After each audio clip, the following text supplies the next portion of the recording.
यात्रीगण कृपया ध्यान दें, गाड़ी नंबर 133 कासगंज से पीलीभीत पैसेंजर अपने निर्धारित समय दोपहर के 3:20 पर प्लेटफॉर्म नंबर 3 से रवाना हो।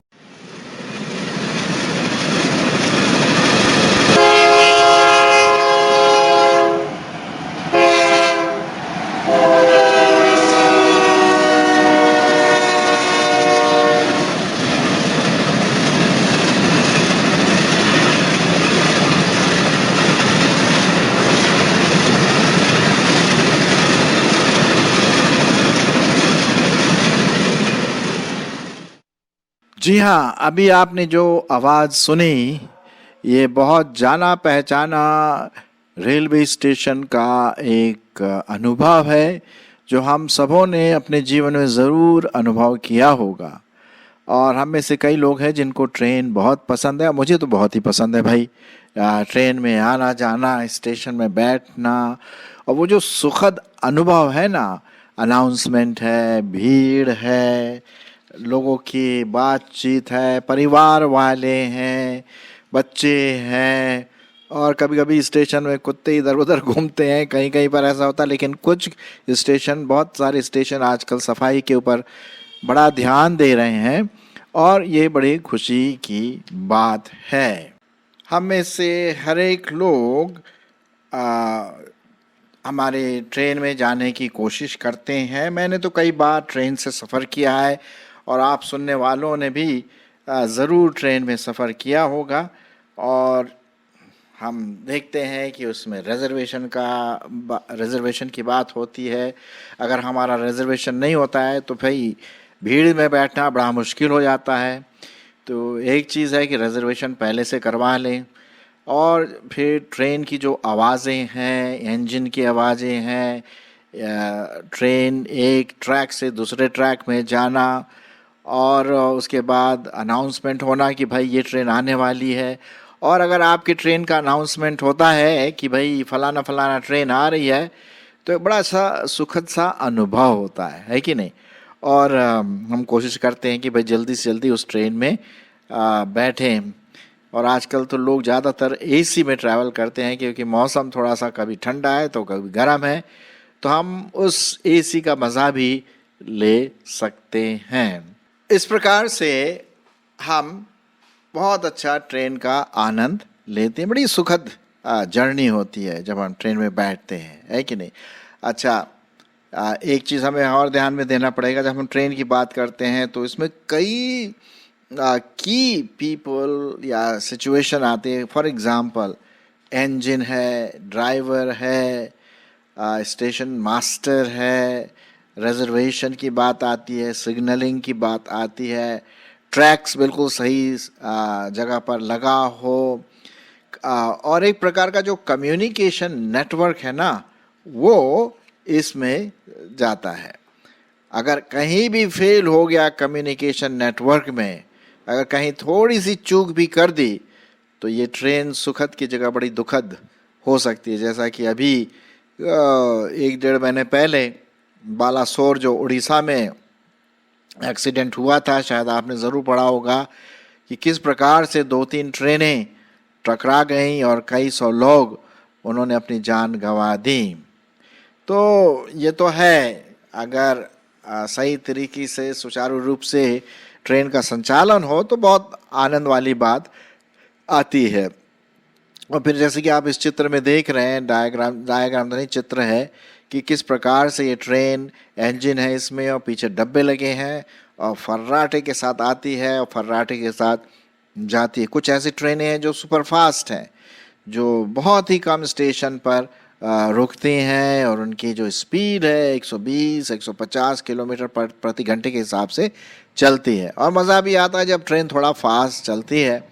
आपने देखा होगा कभी कभी अगर ट्रेन बहुत लेट हो जाती है और अनाउंसमेंट होता है कि भाई फलाना फलाना ट्रेन 5 घंटे लेट है, तो आपको कैसा फील होता है? अरे यार, बस बैठे रहो, बच्चे परेशान, गर्मी है और ये है, मतलब परेशानी परेशानी, ठीक है।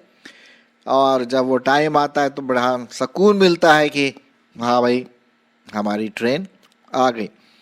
और फिर एक और बात होती है, जब हमारी ट्रेन बहुत लेट पहुंचती, जहां हमें पहुंचना है, जहां के लिए हमने टिकट खरीदा है, 10 घंटे लेट, अरे बाप रे बाप, तब तो बड़बड़ाना बड़ा बड़ा एक बहाना सा बन जाता है कि यार ऐसा क्यों हुआ, ये है वो है, स्टेशन मास्टर से बात करती। खैर, लेकिन आजकल हमारी ट्रेन की सेवा जो है बहुत अच्छी हो गई है, सुधर गई है। और मैं नोट कर रहा हूँ कि हमारे जो ट्रेन के स्टेशंस हैं वो बड़े साफ़ सुथरे भी दिखाई दे रहे हैं पहले के बजाय। सो अच्छी बात है, प्रोग्रेशन है, उन्नति है, इसमें हमें बड़ा एक प्रकार का घमंड ज़रूर होना चाहिए। तो ये तो हुई ट्रेन की बात भाई, हैं। अब आप सोच रहे होंगे भाई आज ट्रेन की बात कैसे चल पड़ी। चलो थोड़ा सा आज जो है थोड़ा सा डिफरेंट आपके लिए ज़रूर मैंने सोचा था, इसलिए मैं आज ट्रेन के बारे में आपसे ये बातें कर रहा हूँ। अच्छा, ट्रेन क्या करती है? वो हमें एक जगह से दूसरे जगह पहुँचाती है ना। अगर आप दिल्ली से कानपुर जा रहे हैं या बॉम्बे जा रहे हैं या कलकत्ता से पंजाब, लुधियाना या कहीं और भी जा रहे हैं, तो हम ट्रेन का सहारा लेते हैं, क्योंकि ये सबसे चीप है, सबसे बेस्ट है, फास्ट है। हाँ, थोड़ा सा टाइम ज़रूर लगता है इसमें, लेकिन बहुत अच्छा सुखद अनुभव है। मुझे तो ट्रेन में ट्रैवल करना बहुत पसंद है। ठीक है, तो ये हमारे जो भारतवर्ष का जो नेटवर्क है, मेरे ख्याल में दुनिया का एक जो है, दुनिया में से एक बड़ा भारी ट्रैकों का जाल है, एक प्रकार का रेलवे का जाल।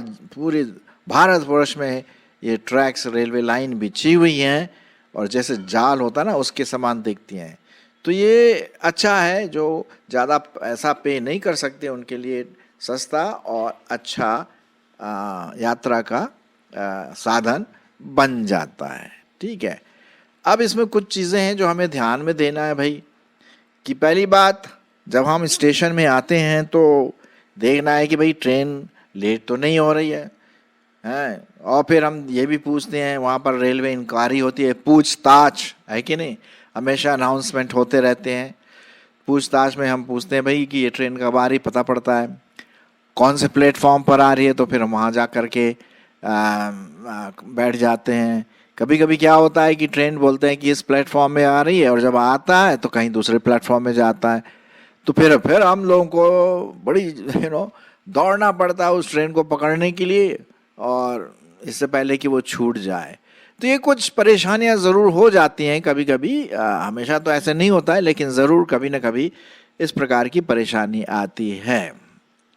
अब इस ट्रेन का एप्लीकेशन हमारे जीवन से क्या संबंध है, आत्मिक जीवन से? हमने भौतिक रूप से तो ट्रेन का विवरण दे दिया और आप जानते भी हैं इसके बारे में, लेकिन एक चीज़ हमें देखना है कि हमारी जीवन की जो यात्रा है वो भी कुछ इस प्रकार से ट्रेन की यात्रा से मिलती जुलती है। ठीक है, जो हमारे जीवन की यात्रा है, हमारा जन्म होता है, हम बढ़ते हैं और फिर उसके बाद हम यहाँ से चले जाते हैं। हम ट्रेन में बैठते हैं, पर्टिकुलर जगह से आते हैं अपने घर से, और फिर एक पर्टिकुलर जगह में जाते हैं, चाहे वो बड़ा शहर हो या छोटा कस्बा हो, हम वहाँ जाते हैं वहाँ के लिए, है ना। तो हमारे जीवन में एक आत्मिक यात्रा भी है। और वो आत्मिक यात्रा ये है जो परमेश्वर का वचन कहता है कि एक समय था जब हमारा जन्म हुआ, और एक समय ये है कि जब हमारी मृत्यु भी होगी, वो हमारा अंत होगा। लेकिन उसके बाद क्या होगा वो भी हम जरा देख लेते हैं। जरा मैं पढ़ लेता हूँ इब्रानियों की पत्री और उसका 9वां अध्याय। इब्रानियों की पत्री और उसका 9वां अध्याय 27 से 28 पद। यहाँ पर इस प्रकार से लिखा हुआ है, जैसे कि मनुष्यों के लिए एक बार मरना और उसके बाद न्याय का होना नियुक्त है, वैसे ही मसीह भी बहुतों के पापों को उठा लेने के लिए एक बार बलिदान हुआ, और जो लोग उसकी प्रतीक्षा करते हैं उनके उद्धार के लिए दूसरी बार बिना पाप के दिखाई देगा। तो हमारी जो आत्मिक यात्रा है, कहाँ जा रहा है, हमारा स्टेशन कहाँ है? अब एक बचपन में हम एक गीत गाते थे, शायद आपको भी याद होगा ट्रेन के बारे, छोटी छोटी जीवन गाड़ी हाथ से नहीं चलती है, दूर दूर वो जाती है, कैसी अद्भुत गाड़ी है।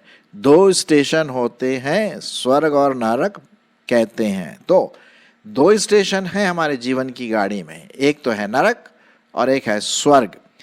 अब अगर उस इंजन का ड्राइवर अगर प्रभु यीशु मसीह है और उसी ट्रेन में, हम सही ट्रेन में बैठे हैं, तब तो भाई हम स्वर्ग में जाएंगे मौत के पश्चात। हमारा जो डेस्टिनेशन है, हमारा जो हमारा ध्येय है, गोल है, वो स्वर्ग होगा।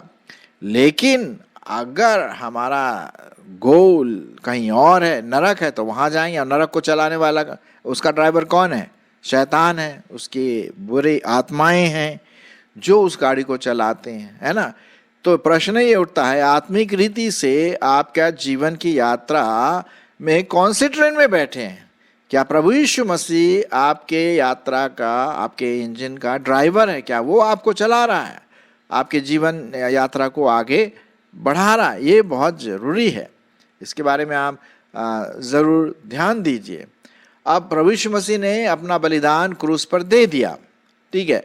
और क्या होता है कि जब बलिदान दिया तो हम जब उसको ग्रहण करते हैं विश्वास के द्वारा, पश्चाताप के द्वारा, कि प्रभु मैं तेरे पास आता हूँ, आती हूँ और तुझको मैं अपना उद्धारकर्ता ग्रहण करता हूँ, करती हूँ, तो हम उस आत्मिक यात्रा में किस में बैठे हैं? जीवन की गाड़ी में, जिसका ड्राइवर हमारा प्रभु यीशु मसीह है। वो हमारा बॉस है, वो हमारा मास्टर है।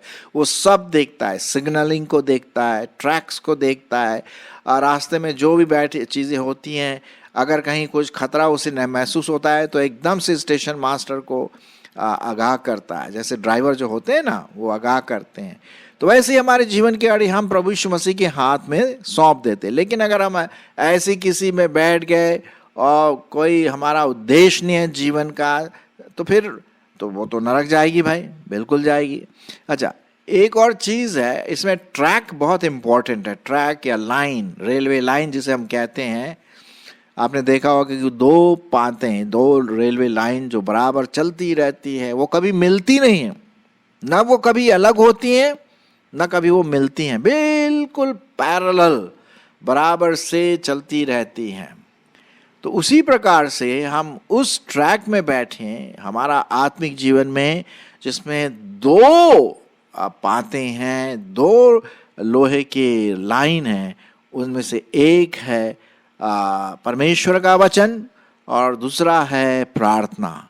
ये हमारे आत्मिक जीवन के लिए बहुत अत्यंत आवश्यक है कि हम वचन पढ़ते रहें, मनन करते रहें और उस परमेश्वर के वचन की आज्ञा माने। दूसरी ओर हम प्रार्थना में लगे रहें। दूसरा लाइन जो चलता है, 2 है ना, 2 बताया मैंने, तो दूसरा वाला प्रार्थना है। हम प्रार्थना में, आत्मा में लगातार प्रार्थना करते रहें। जैसे लिखा हुआ है, आप मेरे ख्याल में 1 थेसलोनियों उसका 5:17 जरा देख लेते हैं, क्या लिखा हुआ वहाँ पर, आपके लिए भी और मेरे लिए भी बहुत इम्पोर्टेंट होगा। 1 थेसलोनियों उसका 5:17 में लिखा हुआ है कि निरंतर प्रार्थना में लगे रहो, सदा आनंदित रहो, निरंतर प्रार्थना में लगे रहो, हर बात में धन्यवाद करो, क्योंकि तुम्हारे लिए मसीह यीशु में परमेश्वर की यही इच्छा है। ये जो 2 पातें हैं, लोहे की जो लाइन है, वो है परमेश्वर का वचन और प्रार्थना। ये बैलेंस करता है। अगर हमारा ट्रैक कहीं भूल से गलत उसमें चला गया तो भैया एक्सीडेंट हो सकता है। इसलिए बहुत ज़रूरी है कि जो स्टेशन मास्टर है या जो सिग्नल वगैरह करते हैं वो ठीक से रहे। कहीं ऐसा ना हो कि हमारा एक्सीडेंट हो जाए, हम पाप में गिर जाएं, हैं, हमारा ट्रैक कहीं चेंज तो नहीं हो गया, हमारा लाइन कहीं और गलत उसमें तो नहीं लग गया। ये बहुत ज़रूरी है। याद रखें, अगर प्रभु यीशु मसीह हमारा ड्राइवर है तो एक्सीडेंट होने का डर नहीं है। हाँ, हो सकता है प्रॉब्लम आ सकती है, कभी हमारी ट्रेन धीरे चले, कभी एक स्टेशन पर शायद 2-3 घंटा रुके, वो अलग चीज़ है। हमारे मसीह जीवन में ये सब चलता है। एक्सीडेंट शायद कभी कभी हो सकता है, लेकिन अगर हम पाप में गिरें, जैसे दाऊद, उसके जीवन में क्या आत्मिक यात्रा में क्या हुआ? वो एक्सीडेंट हो गया, वो पाप में गिर गया। बैतशेबा के साथ जो उसने किया, उसने हत्या करवाया, झूठ बोला, फिर बाद में जा करके वो पछताया और तभी उसने लिखा भजन संहिता 51। तो हमें एक्सीडेंट से भी दूर रहना है ना। ये बहुत ज़रूरी है कि जब हम आत्मिक जीवन की यात्रा में हैं, हमारा ये देखना है कि पवित्र आत्मा हमारे साथ है, प्रभु यीशु मसीह हमारे साथ है, परमेश्वर का वचन हमारे साथ है, प्रार्थना हम लगातार कर रहे हैं, ये बहुत ज़रूरी है।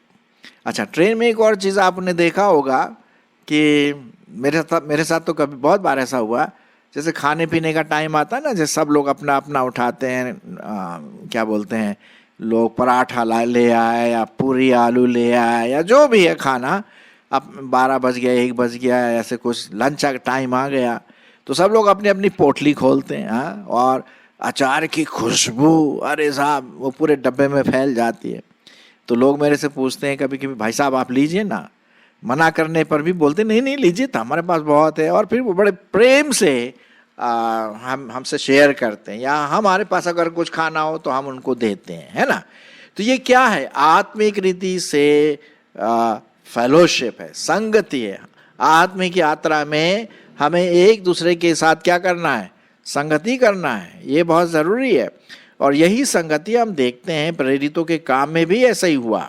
जरा पढ़ लेते हैं, एक ऐसी संगति जो परमेश्वर को बहुत भाती। यहाँ पर लिखा हुआ है, मैं आपके लिए पढ़ूंगा 2 अध्याय और उसका 41 पद से। अतः जिन्होंने उसका वचन ग्रहण किया उन्होंने बपतिस्मा लिया, और उसी दिन 3000 मनुष्य लगभग उनमें मिल गए, और वे प्रेरितों से शिक्षा पाने और संगति रखने में और रोटी तोड़ने में और प्रार्थना करने में क्या रहे? लौलीन रहे। और सब लोगों पर भय छा गया। भय का मतलब आदर वाला भय। और बहुत से अद्भुत काम और चिन्ह प्रेरितों के द्वारा प्रकट होते थे, और वे सब विश्वास करने वाले इकट्ठे रहते थे, और उनकी सब वस्तुएं क्या थी? साझे की थी, एक दूसरे के साथ शेयर करते थे, और वे अपनी अपनी संपत्ति और सामान बेच बेच कर जैसी जिसकी आवश्यकता होती थी बांट दिया करते थे। और वे प्रतिदिन एक मन होकर मंदिर में इकट्ठे होते थे, और घर घर रोटी तोड़ते हुए आनंद और मन की सिधाई से भोजन किया करते थे, और परमेश्वर की स्तुति करते थे, और सब लोग उससे प्रसन्न थे। और जो उद्धार पाते थे उनको प्रभु प्रतिदिन उनमें मिला देता था।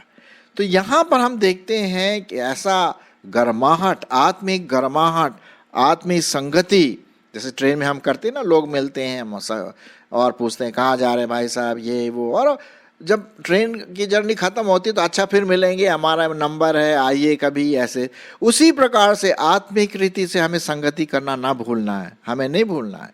जितना हो सके अंत के समय, इब्रानियों उसका 10 अध्याय 25वें पद में लिखा हुआ है कि जैसे जैसे दिन पास आ रहे हैं प्रभु यीशु मसीह के द्वितीय आगमन का, हम एक दूसरे के साथ मिलना ना छोड़ें, बल्कि और भी संगति में, चर्च में, कलीसिया में, प्रार्थना में हम लगे रहें। ये है साहब आत्मिक यात्रा का जीवन। और बाहर की सीनरी जब आप देखते हैं ना, खिड़की से ट्रेन में अगर आप यात्रा कर रहे हैं, तो कभी गांव पार हो रहा है, तो कभी का खेत पार हो रहे हैं, तो कभी बड़े बड़े पेड़ हो रहे हैं, पार हो रहे हैं, गाय बैल भैंस, मतलब बड़ा अच्छा नज़ारा, बहुत अच्छा नज़ारा। कभी बड़ा शहर पार हो रहा है तो आवाज़ भी वैसी होती है।